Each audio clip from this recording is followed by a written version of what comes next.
कि भाई राजनीति की जो गंदगी है इसे साफ करने के लिए राजनीति में आना ही पड़ेगा। अगर आपको किसी चीज को बदलना है तो उसमें आना ही पड़ेगा आपको, आप बाहर रह के नहीं बदल सकते। जो प्रक्रिया है संवैधानिक प्रक्रिया है, हमारा देश जिस प्रक्रिया को अपनाता है उस प्रक्रिया में यह है कि आपको राजनीति में आना है तो दो ही तरह के, या तो आप इंडिपेंडेंट लड़िए और या फिर आप पार्टी बना के लड़िए। इंडिपेंडेंट आप लड़ेंगे उसका कोई मतलब नहीं है, आप व्यक्तिगत रूप से जीत जाए, आपके 10-5 साथी भी जीत जाए तो भी उसका कोई मतलब नहीं है। आखिर अगर आपको बदलाव करना है तो पार्टी बनानी पड़ेगी और ऐसे लाइक माइंडेड जो लोग हैं, आपकी जैसी विचारधारा के जो लोग हैं, जो अच्छे लोग हैं, उनको इकट्ठा करना पड़ेगा, साथ लाना पड़ेगा और फिर एक पार्टी के रूप में आपको सामने वाले को, जो पार्टी मैदान में हैं, जो देश के लिए हितकारी नहीं हैं, जिन्होंने देश को तबाह बर्बाद किया, जिन्होंने लोगों की बात नहीं सुनी, पब्लिक की बात नहीं सुनी, उन लोगों के सामने आपको सीना तानकर पूरी मजबूती से, पूरी ईमानदारी से खड़ा होना पड़ेगा और उनको इस युद्ध में जनता के आशीर्वाद के साथ हराना पड़ेगा। जनता साथ देगी, वो लोग हारेंगे, फिर आपको एक मौका मिलेगा। तो इसीलिए हमने 26 नवंबर 2013 को पार्टी बनाई।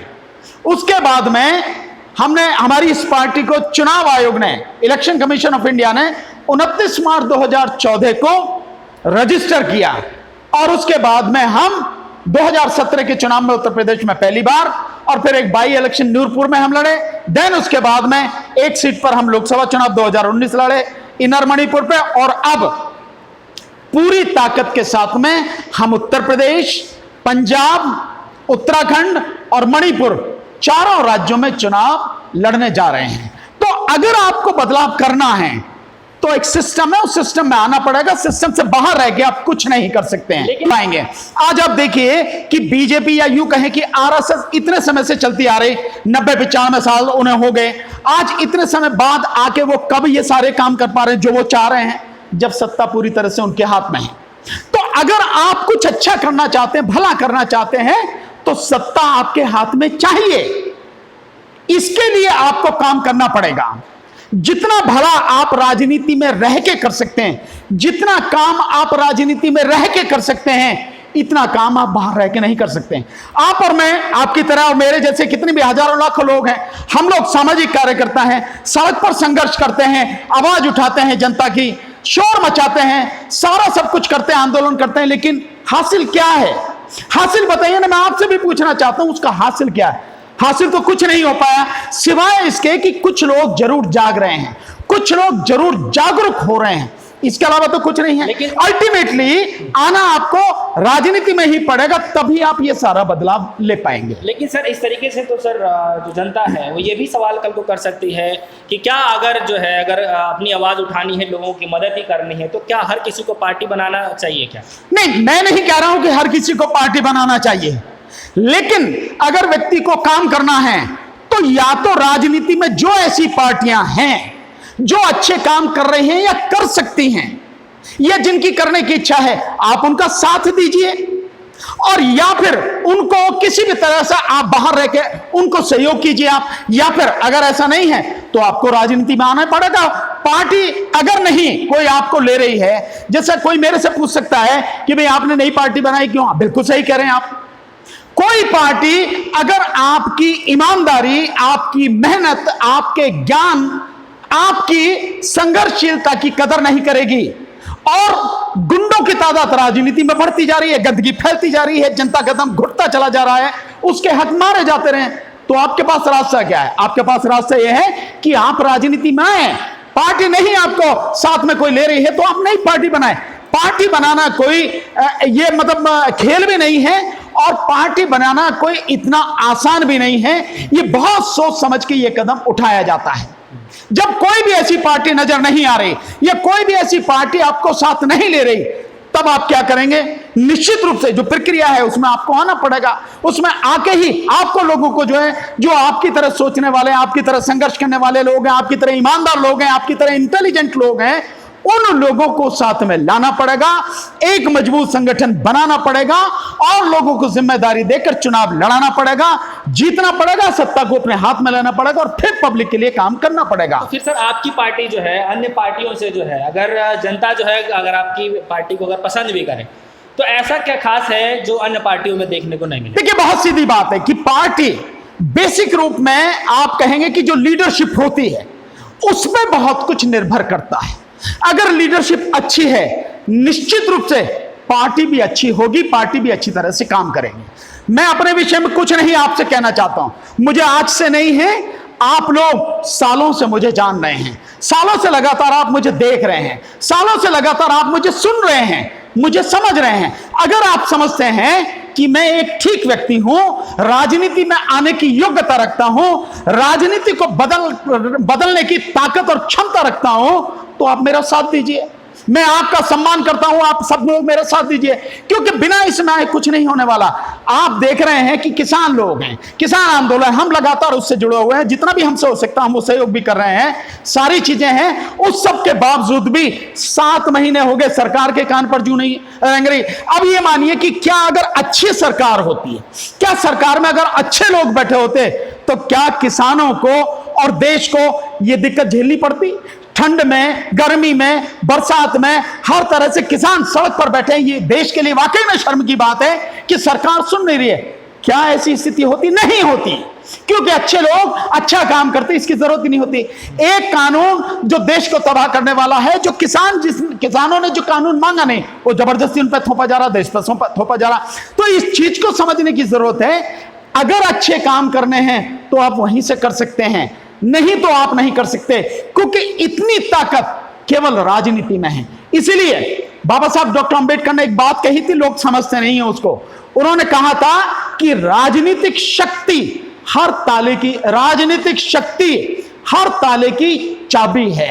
तो जब हर ताले की चाबी है, हर ताला वहीं से खुलना है, चाहे वो शिक्षा का ताला हो, चाहे वो स्वास्थ्य का ताला हो, चाहे वो रोजगार का ताला हो, जब सभी वहीं से खुलना है, तो फिर उसी को अच्छे लोग क्यों अपने हाथ में नहीं लेना चाहते हैं, क्यों बाहर निकल के नहीं आते हैं? और हम इसीलिए आए हैं, लोगों को हम एक प्लेटफॉर्म दे रहे हैं, लोग हमारा साथ दें। आज की बात नहीं है ये, अब बहुत समय की बात है। दूसरी बात यह है कि किसी पार्टी का एजेंडा, मैं मानता हूं कि पार्टियां एजेंडा बड़े ढंग से लेके आती है, पर फिर भी ये व्यक्ति को सोचना है कि जो व्यक्ति आपके सामने बात कर रहा है, रख रहा है, या आपके सामने जो एक पेपर लेके आया है, क्या केवल वो दिखाने के लिए है? उसकी उसमें कुछ सच्चाई भी नजर आती है, क्या वो जेन्युइन है या नहीं है? अगर है तो आप उसको समझ के उसका साथ दीजिए, नहीं है तो उसके विरोध में खड़े होइए। हमारे विषय में आप जितना मुझे जानते हैं, मेरी टीम के साथी हैं, आप उन्हें भी धीरे धीरे जानेंगे। साथ में हम 27 तारीख को जो अपनी मतलब इसकी पूरी प्रेस कॉन्फ्रेंस करके घोषणा करना जा रहे हैं कि हम किस समय जो कितने राज्यों में चुनाव लड़ेंगे, तो आने वाले समय में कितनी सीटों पर लड़ेंगे, क्या हमारा एजेंडा होगा, वो सब सामने होगा। आकलन कीजिए। अगर आपको लगता है कि हमारा वो सब सही है तो ठीक है, नहीं तो आप जैसा ठीक समझे। लेकिन सर सवाल यहाँ पे ये है, बोला ये जाता है कि जब भी चुनाव का माहौल गर्म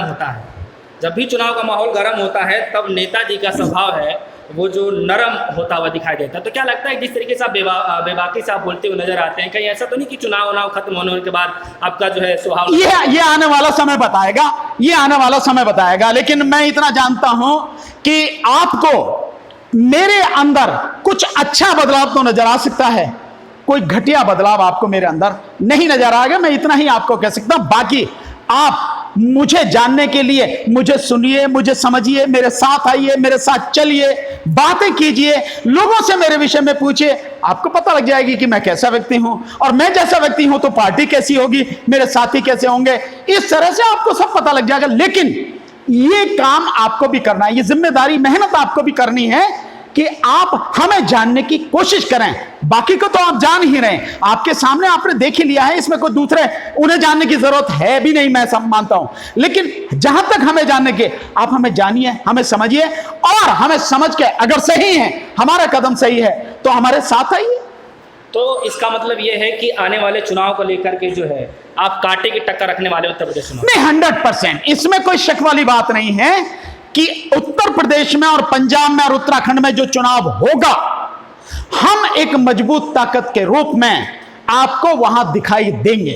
और इसके लिए जो हम प्रॉपर तरीके से एक घोषणा करने जा रहे हैं, इसी 27 जून को यानी संडे को, इतवार के दिन, अब से 4 दिन बाद हम लोग इस जो हमारा केंद्रीय कार्यालय है, यहां पर हम एक मीटिंग अपनी पार्टी की करके 3 बजे हम प्रेस कॉन्फ्रेंस करेंगे, उसमें बाकायदा हम डिक्लेयर करेंगे कितनी सीटों पर हमें चुनाव लड़ना है, क्या हमारा एजेंडा होगा, किस किस तरह से हम लोग काम करेंगे, वो सब। और आपके माध्यम से आपने सवाल पूछिए, मैं आपका धन्यवाद देता हूं। आपके माध्यम से मैं जितने भी मीडिया कर्मी हैं, जो भी सोशल मीडिया के साथी हैं, जो हमारे साथ जिनका इंटरेक्शन रहा है, जो भी अच्छे साथी हैं, सबको मेरी तरफ से इनविटेशन है कि 27 तारीख को 3 बजे हमारी प्रेस कॉन्फ्रेंस होगी, उसमें हम सारी चीज रखेंगे।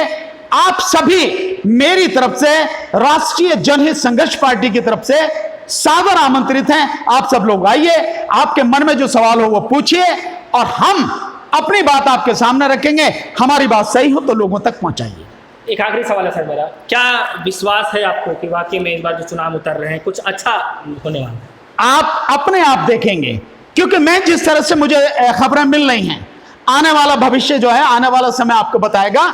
इस बार उत्तर प्रदेश में निश्चित रूप से बदलाव होगा और राष्ट्रीय जनहित संघर्ष पार्टी उत्तर प्रदेश और पंजाब दोनों जगह कम से कम सरकार बनाएगी, इसमें कोई शक नहीं है मुझे किसी भी तरह का। इसलिए आने वाले समय में आप देखेंगे, आप लोगों का साथ सहयोग रहेगा तो निश्चित रूप से एक अच्छा बदलाव प्रदेश की जनता को, देश की जनता को देखने के लिए मिलेगा। बहुत बहुत शुक्रिया।